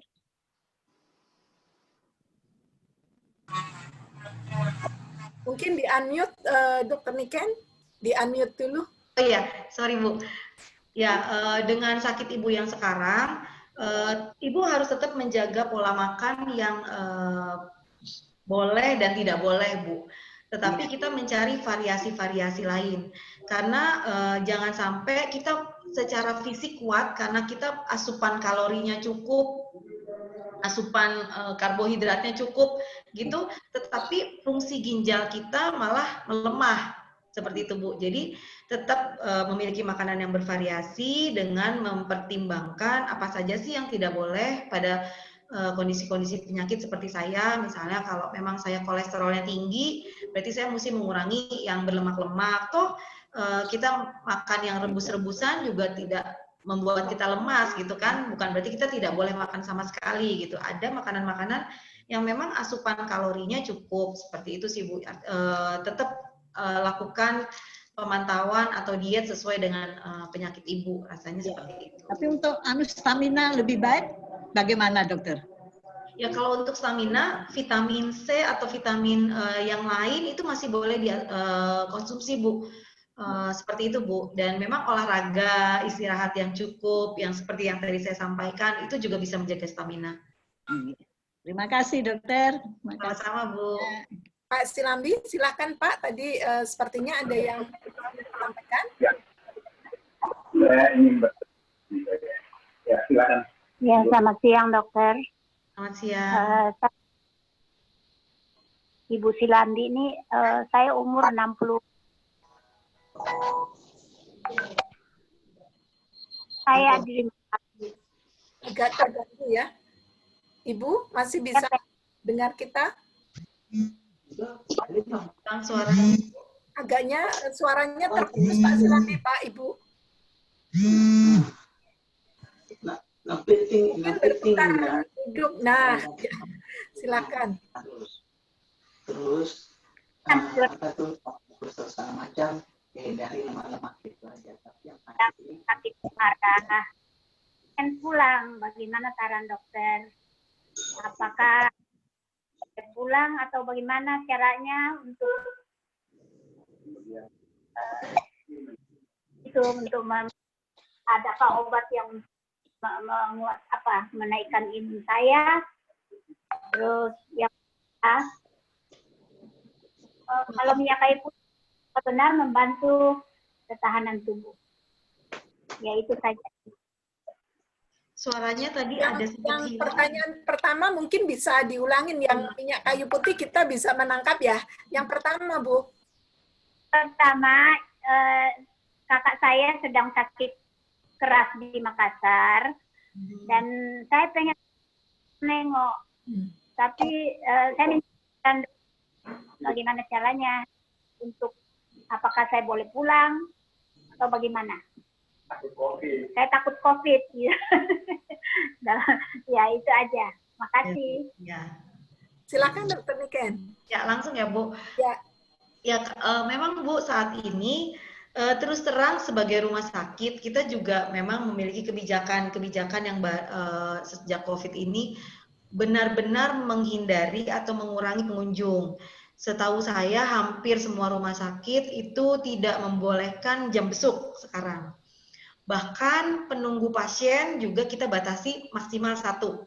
Dan kalau di Siloam, Bu, selain tidak ada jam besuk, pasien yang menunggu penunggu pasien selama pasien ini dirawat harus dilakukan pemeriksaan screening dulu di rapid karena dia berada di rumah sakit lama dan punya potensi dia menjadi OTG atau tidak karena dia berinteraksi dengan petugas rumah sakit yang cukup lama.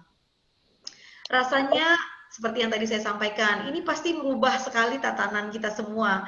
Mungkin Ibu bisa lakukan video call, Ibu bisa lakukan Zoom dengan keluarga besar untuk mengetahui kondisi keluarga Ibu yang ada di Makassar. Mungkin seperti itu ya Bu, karena tadi kita mesti bijaksana mempertimbangkan mana yang lebih aman, lebih tidak beresiko, namun tidak memutus kekerabatan atau kekeluargaan. Rasanya seperti itu. Kalaupun memang Ibu mau besuk ke Makassar, ya tadi yang jelas keputusan pasti di Ibu ya. Tetapi Ibu perlu tahu resikonya. Yang pertama karena usia kita tidak muda lagi, kita pasti penuh dengan resiko. Kemudian ketika melakukan perjalanan pasti akan bertemu dengan banyak masyarakat, banyak komunitas atau banyak orang-orang yang kita tidak tahu sejarahnya dari mana. Dia OTG kah, dia dari daerah yang beresiko kah, itu akan berkumpul semua gitu di bandara. Jadi kita harus juga hati-hati tetap menjaga jarak dan protokol kesehatan tetap kita lakukan. Nah, begitu dan pasti screening, dan begitu sampai ke tempat tujuan misalnya di Makassar, Ibu juga pasti sudah di screening dan Ibu bertemu lagi dengan orang-orang yang kita belum tahu apakah dia juga sudah melakukan screening. Jadi banyak sekali sebenarnya resikonya ya Bu ya yang harus dihadapin gitu. Kalau advice saya dengan segala resiko yang tadi mungkin tidak bisa kita hindari, lebih baik lakukan secara virtual seperti itu. Itu juga, dan tentu saja pasti mendoakan keluarga di sana. Ketika komunikasi kita dengan virtual lebih intens, rasanya kita punya sesuatu yang menghibur ya Bu. Artinya, oh saya udah lihat kondisinya dan sebagainya. Mungkin itu sih Bu. Baik, terima kasih. Mungkin waktunya tinggal 5 menit ya, karena kita memang harus selesai jam 12 ya, Pendeta Hubert. Mungkin sedikit lagi. Sambil menunggu, Dokter, saya ingin menanyakan tentang tentang tes. Ya, tentang tes dokter. Sekarang ini ada antigen yang katanya sama dengan swab, tapi harganya itu jauh. Kalau swab itu sekitar 1,5 paling murah, ini 400.000. Itu bagaimana akurasinya? Dulu kita juga dengar yang serologi ternyata lebih baik dari rapid test gitu. Sekarang ada antigen. Itu sebetulnya seperti apa ya? Ya, antigen ini kan sesuatu yang belum diketok palu ya Bu ya, kalau kita dengar bersama ya. Kita belum tahu hasil ujinya tentang sensitivitas dan spesifitasnya gitu ya. Kalau saya pribadi, kalau tes itu sebenarnya yang menjadi diagnosa utama tetap swab. Memang disitulah, tes itulah yang benar-benar menemukan virusnya. Kalau yang antigen, kemudian antibody, kalau rapid kan antibody, dan serologi itu hanya melihat memang kita sudah pernah atau sudah kontak dengan si virus ini sehingga kita punya tentaranya. Nah, ada lagi sekarang orang membuat mau lebih murah gitu ya, lebih murah tapi pemeriksaan swab mau lebih murah tapi bersamaan dengan yang lain, jadi dicampur atau namanya apa ya, berbarengan dengan yang lain. Ini cost-nya lebih murah, tapi ternyata ada kontaminasi gitu. Jadi kita juga mesti bijaksana nih melihat pemeriksaan-pemeriksaan yang ada di Indonesia saat ini. Kalau untuk kadang-kadang orang bilang, saya udah aman kok, rapidnya negatif gitu, saya boleh kemana aja, atau saya udah pernah swab hasilnya positif dan udah sembuh, saya berarti mau bisa kemana aja nulari, nggak pernah bisa ketularan lagi gitu dan sebagainya. Ini juga pemahaman yang salah. Seperti itu sih Bu. Kalau pemeriksaan-pemeriksaan saya rasa yang menjadi golden standard sampai saat ini adalah tetap swab ya Bu ya, karena itu salah satu-satunya pemeriksaan yang kita mengidentifikasi virusnya itu sendiri di dalam saluran pernafasan kita melalui spesimen atau lendir yang kita ambil dari tenggorokan dan mulut. Itu sih Bu pendapat saya pribadi. Kalau yang tentang antigen ini kayaknya belum diketok palu juga ya Bu ya. Sampai saat ini Indonesia masih kita masih melakukan rapid, serologi dan swab test. Juga mungkin dari saya dokter yang mengenai swab ini kan sekarang juga banyak yang viral ya, bahwa dia 2 kali swab itu negatif, tetapi ketika di ronsen ada bercak di paru-parunya. Kemudian ada karyawan pegawai di kantor saya, dia di swab itu juga negatif, tetapi ketika rapid besoknya itu justru reaktif gitu. Jadi bagaimana kita menyikapi hasil-hasil tes seperti ini? Ya, memang hasil tes ini ada beberapa yang bahkan Bu, saya punya pengalaman di pasien kita, itu dia melakukan swab sampai 12 kali terus positif. Jadi sebenarnya pasien dia tuh masih infeksius nggak sih ke orang. Nah, penelitian yang terbaru yang tadi saya sampaikan, sebenarnya pada saat 10 hari bebas gejala, dia sudah tidak infeksius, walaupun ditemukan di dalam swabnya masih positif. Karena pemeriksaan ini ternyata tidak hanya masih ada jejak atau jejas atau sisa-sisa dari jasadnya si virus sendiri yang teridentifikasi. Seperti itu. Nah, kalau makanya pemeriksaan swab itu pada protokol kesehatan tidak dilakukan 1 kali. Apabila pasien yang pertama positif, kita melakukan double check di hari kedua berikutnya. Kemudian kita periksa lagi di hari ke-10, itu juga kita periksa di hari ke-10 dan hari ke-11. Jadi ada pemeriksaan double check untuk mengkonfirmasi. Karena mau tidak mau namanya pemeriksaan, kita tetap ada faktor luar yang mempengaruhi hasil pemeriksaan ini. Contoh, kita juga mesti lihat apakah sampel ini berapa lama diperiksa. Kemudian apakah pengambilannya juga tepat dan sebagainya, faktor-faktor luar yang harus kita juga lihat. Nah, untuk rapid sekali lagi, rapid kan sebenarnya tidak mendiagnosa ya, tidak mendiagnosa apakah dia COVID atau tidak. Yang mendiagnosa adalah tetap swab. Namun secara medis, Bapak Ibu semua sebagai medis dan sebagai dokter, yang harus kita lihat pertama kali adalah gejala. Saya juga menemukan pasien yang pada saat masuk gejalanya khas sekali COVID. Sesak, terus progresif, artinya batuk-batuk kok besoknya langsung sesak. Swabnya negatif, Bu. Tapi kita juga saya sebagai dokter, kami belajar sebagai dokter itu 80% sebenarnya harusnya adalah anamnesa dan gejala fisik. 20% adalah pemeriksaan penunjang.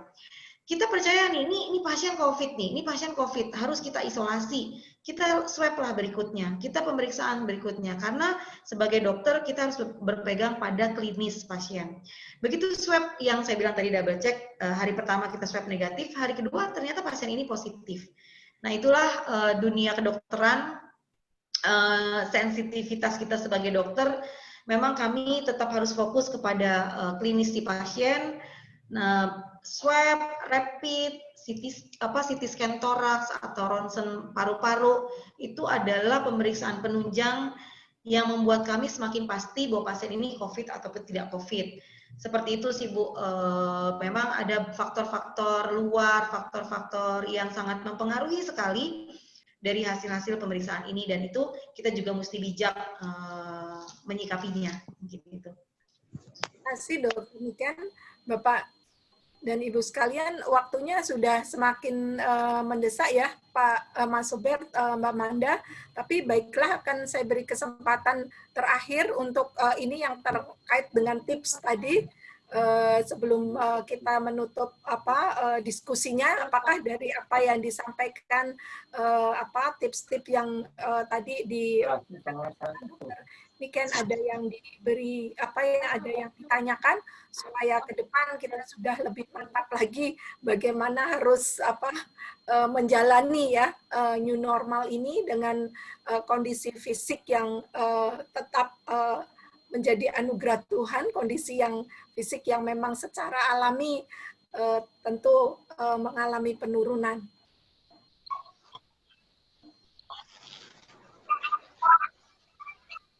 Sepertinya nggak ada lagi. Tadi yang minyak kayu putih belum dijawab tadi. Oh iya, minyak kayu putih sekarang lagi ngetren Dr. Diken, dan memang ada yang mengandung dari eukaliptus ya, dari pohon eukaliptus Oleosenea. Itu yang katanya juga bisa menegakkan pernapasan, bahkan ada yang sekarang dianjurkan diminum ya, ditetes kemudian diminum. Ini seperti apa selanjutnya mungkin ya hasil temuan dan dari kacamata medisnya. Ya. Baik Bapak Ibu, kalau secara kacamata medis kami memberikan terapi pada pasien, pengobatan pada pasien selalu berdasarkan pada evidence based medicine namanya.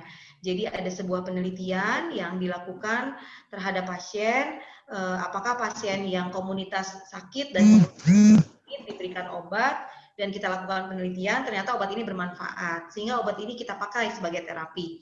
Nah itu dunia medis, sehingga seperti paracetamol. Kenapa sih obat panas paracetamol? Karena ada penelitian bahwa beberapa orang diberikan paracetamol dan beberapa orang diberikan yang isinya bukan paracetamol, ternyata yang demamnya turun yang diberikan paracetamol. Itu namanya evidence based medicine. Jadi ada penelitian berdasarkan obat-obatan. Nah, minyak kayu putih sama dengan alternatif ya Bu bahasanya, sama dengan pengobatan alternatif. Alternatif ini memang belum dilakukan penelitian. Jadi kalau bahasa pribadi saya adalah begini, apabila orang sembuh dengan pengobatan alternatif itu seperti kesaksian sebenarnya, karena bukan berdasarkan evidence based medicine. Artinya mungkin dengan Ibu A menggunakan alternatif ini sembuh, tapi dengan Ibu B pakai obat yang sama belum tentu sembuh, karena pengalaman gitu ya, pengalaman atau kesaksian pribadi lepas pribadi itu berbeda. Kalau seandainya berdasarkan penelitian, kami bisa yakin dan percaya bahwa ini obatnya gitu. Itu yang mungkin mendasari dunia medis. Nah, yang berikutnya adalah COVID ini kan sesuatu yang baru ya Bapak Ibu ya, yang berapa tahun, belum setahun gitu. Jadi memang semua pusat pendidikan, semua center negara sedang berlomba-lomba melakukan penelitian, berlomba-lomba ke arah kebaikan. Contoh, vaksin. Apakah memang vaksin COVID ini efektif gitu atau tidak? Itu saja sampai sekarang kita Indonesia masih melakukan percobaan ya di Bandung. Kalau Gubernur Jawa Barat ikut masuk dalam orang-orang yang dicoba memakai vaksin ini. Jadi rasanya menurut pandangan medis saya tidak melarang penggunaan minyak kayu putih, menggunakan minyak apapun, herbal atau apapun sebagainya, selama ini punya impact positif buat Bapak Ibu. Karena terkadang impact positif itu bisa bersifat sugesti, bisa juga bersifat sebenarnya emang ngenakin gitu ya, ngenakin. Tetapi belum tentu pemakaian minyak kayu putih pada ibu, pada saya melegakan pernafasan saya, tetapi pada Bapak Ibu mungkin belum tentu sama dengan saya karena sifatnya baru sebagai kesaksian atau pengalaman, bukan sebagai evidence based medicine, sehingga tidak bisa menjadi keputusan bahwa oke, minyak kayu putih bisa mengobati. Itu sih tidak bisa kita klaim seperti itu. Tetapi kalau dengan minyak kayu putih Bapak Ibu merasa nafasnya lebih lega dan sebagainya, tidak kontradiktif dengan penyakit yang Bapak Ibu sedang derita, silahkan saya mengembalikan kepada Bapak Ibu. Terima kasih nih minyak kayu putihnya. Saya juga pakai untuk oles-oles rasanya. Saya juga pakai Bu minyak kayu putih. Cocok ya. Bapak Ibu banyak sekali yang sudah kita peroleh dari sesi diskusi pagi hari ini ya. Terutama tadi tips-tips mengenai makanan apa yang dianjurkan, olahraga apa yang sebaiknya kita lakukan, dan hal-hal apa yang sebaiknya kita hindarkan gitu ya. Saya kira sangat bermanfaat dan mungkin sudah memberikan kepastian dari mungkin selama ini kita mempunyai beberapa pertanyaan terkait sebagai lansia hidup di era new normal. Tadi Dr. Niken mengatakan bahwa dari aspek kerentanan itu tidak hanya soal fisik, tetapi juga ekonomi, ada psikososial dan sosial budaya, dan juga spiritual. Tadi sudah disampaikan, spiritualnya tadi nanti urusan Mas Hubert. Tapi sebentar lagi kita akan ke sana untuk menutup dan berdoa. Maka saya mengucapkan sebagai moderator siang ini, saya mengucapkan terima kasih pada Dr. Niken dan Bapak Ibu sekalian atas komentar maupun pertanyaannya. Dan waktu saya kembalikan ke Mbak Manda.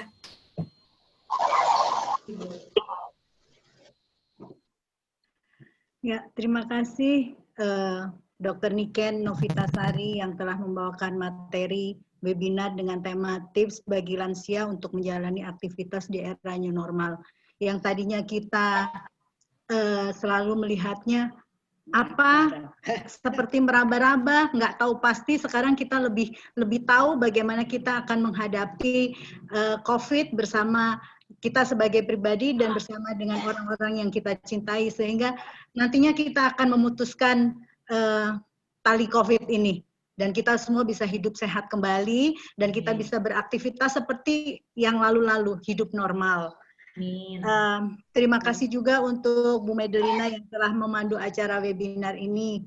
Terima kasih juga dengan Ibu Rose yang bisa hadir, karena Ibu Rose sebagai Ketua KUL di Klasis Jakarta 2, terima kasih untuk kehadirannya.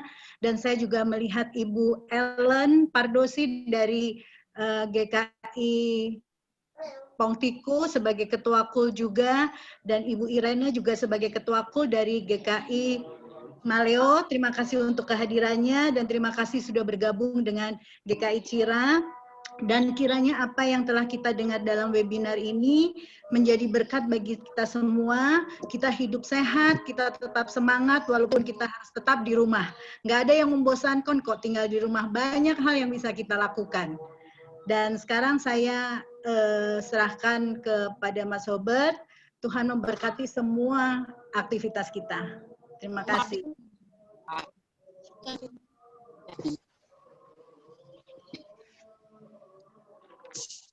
Baik, terima kasih Bu Medelin, Mbak Manda, dan juga Bu Niken. Kami atas nama Majelis Jemaat dan Jemaat GKI Cuduk Raya mengucapkan terima kasih atas wawasan yang diberikan Bu Niken ya. Di saat-saat new normal seperti ini memang lansia ini menjadi sebuah program yang tidak mudah Bu Niken ya, karena walaupun nanti akhirnya ibadah pun dibuka begitu, lansia menjadi grup yang belum bisa beribadah begitu ya. Jadi banyak sekali pergumulan, nggak cuma sekedar fisik, tapi juga mental health gitu ya, kesehatan mental yang memang harus juga digumulkan. Tapi ya mudah-mudahan dengan wawasan yang diberikan Bu Niken, ada tips yang baik yang Bapak Ibu lansia di sini bisa pelajari. Nanti materinya akan kami bagikan ya, Bapak Ibu sekalian ya. Jadi bisa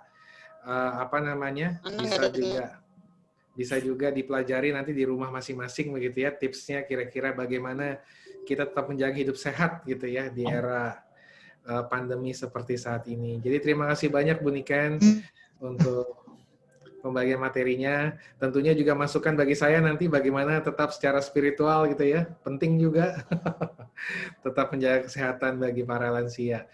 Nah Bapak Ibu sekali lagi kita akan menutup webinar pada hari ini. Lagi-lagi kita akan menyanyikan lagu tadi NKB 211. Saya akan bagikan sebentar. Bapak Ibu sekali lagi silakan diikuti. Lagu ini bagus sekali Bapak Ibu karena mengingatkan kita ya, mengingatkan kita mengenai bagaimana kita memanfaatkan waktu yang Tuhan berikan, termasuk kita lansia, karena ini adalah anugerah Tuhan, Tuhan masih kasih kita kesempatan untuk hidup. Mari kita nyanyikan dengan baik lagu ini, kita hayati, dan kiranya dapat kita terus lakukan dalam hidup kita sehari-hari.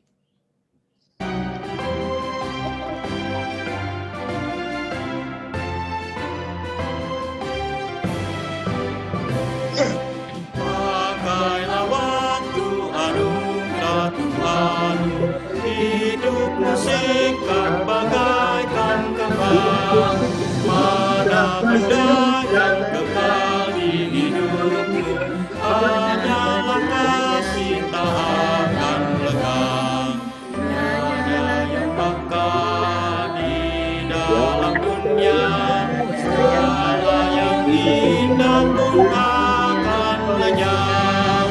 Namun kasih-Mu demi Tuhan Yesus sungguh bernilai dan tinggal tetap. Jangan menyia-nyiakan waktumu, hibur dan tolonglah yang berkeluh. Biarlah lampumu terus bercahaya, muliakanlah Tuhan di hidupmu. Tiada yang bakal di dalam dunia, segala yang indah pun akan lenyap. Namun kasih-Mu demi Tuhan Yesus sungguh bernilai dan tinggal tetap.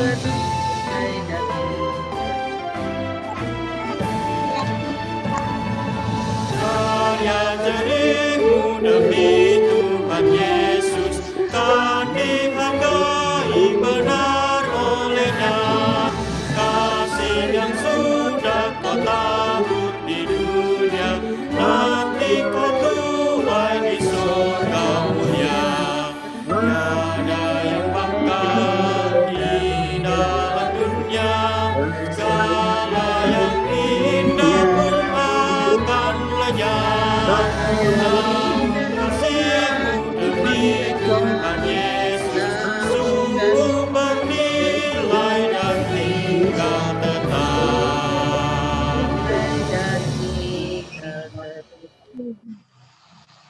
Baik, terima kasih Bapak Ibu sekalian. Kita akan ya. Jangan lupa. Apa tuh? Ya. Jangan lupa nanti difoto. Oh ya, siap, pasti difoto ya. Pasti difoto. Nanti kita foto bareng ya Bapak Ibu ya. Jangan lupa dibuka juga nanti kameranya, mau saya foto untuk kita semua. Ya. Oke, kita berdoa dulu Bapak Ibu ya sebelum kita berfoto bersama. Oke, mari kita tutup dalam doa. Ya Allah, kami sangat bersukacita karena di dalam era pandemi seperti saat ini, Tuhan memberikan kepada kami kesempatan, anugerah untuk kami bisa nikmati. Waktu anugerah Tuhan mau kami manfaatkan dengan baik untuk merasakan cinta kasih Tuhan, untuk menghayati cinta kasih Tuhan, dan juga untuk melakukan apa yang menjadi kehendak Tuhan dalam hidup kami. terkhusus bagi kami para lansia di masa new normal ini, di masa era pandemi yang masih belum berakhir sampai saat ini. Kami mohon kiranya materi pembekalan dari Dr. Niken yang telah dibagikan dapat memperlengkapi kami untuk sungguh memiliki hikmat dan dengan bijak sana menjaga segala apa yang kami lakukan dalam seluruh kehidupan kami. Ya Tuhan, kami sungguh berdoa bagi Dr. Niken, Tuhan kiranya memberikan hikmat bagi beliau dalam beliau menjalankan setiap pelayanan beliau di Makassar, demikian juga dengan suami terkasih yang berada jauh berjauhan ya Tuhan dalam pelayanan beliau.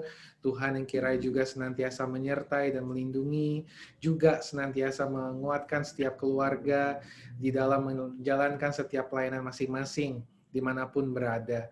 Demikian kami berdoa bagi setiap kami yang boleh hadir, Tuhan kiranya sertai kami, juga keluarga kami, dan berbagai aktivitas pelayanan Tuhan percayakan kepada kami, khususnya bagi kami lansia. Kami dapat tetap produktif, diberikan hikmat untuk tetap kreatif di masa pandemi saat ini, untuk dapat bersama-sama beraktivitas, dan juga berjuang bersama dengan Tuhan di dalam pergumulan kami dan keluarga kami. Terima kasih ya Tuhan, inilah doa kami. Kami sungguh bersyukur sekali lagi untuk waktu yang Tuhan berikan kepada kami. Kami mohon Tuhan pimpin sertai kehidupan kami dari saat ini sampai selama-lamanya. Kami berdoa dalam nama Tuhan kami, Yesus Kristus. Amin. Amin. Amin. Bapak Ibu, kita akan berfoto dulu sebelum kita menyudahi aktivitas kita. Sebentar ya Bapak Ibu ya. Oke, baik. Kita berfoto dulu Bapak Ibu ya. Siap, saya udah buka semua nih. Bu Kartini, Pak Yohanes, mau ikut foto nggak? Mari kita bersama-sama foto bareng. Oke, siap. 3, 2, 1. Oke, sekali lagi. 3, 2, 1. Oke, terima kasih Bapak Ibu untuk kehadiran Ibu dan Dr. Niken. Terima kasih. Terima kasih. Terima kasih Ibu Ros, terima kasih Pak Manda, terima kasih Ibu Murti, Tante Kadar, terima kasih, Tante Ros, terima kasih, Bu Medlin, terima kasih, Tante Hadi, Tarjo, Pak Ismo, Pak Kasnarto, terima kasih, Pak Silami, terima kasih Bapak. Ya, Ibu. Terima kasih Pendeta Hubert. Terima kasih Ibu Ros. Halo. Terima kasih semuanya. Terima kasih Bu Manda. Terima kasih Bu Ati. Terima kasih Tante James, Om James, Bu Ellen, Kamaya. Ya Pak, Bu Kartini, terima kasih semua ya yang boleh hadir pada hari ini. Baik, itu juga ada tamu. Ada tamu Bu. Ya. Bu Lela, Bu. Oh, Bu Lela, ya, Bu Lela juga. Oh, Bu Lela sudah pergi kayaknya. Iya. Bu Lela sudah keluar tadi. Ya. Ya, baik, kita pamit ya Ibu semua ya. Terima kasih banyak.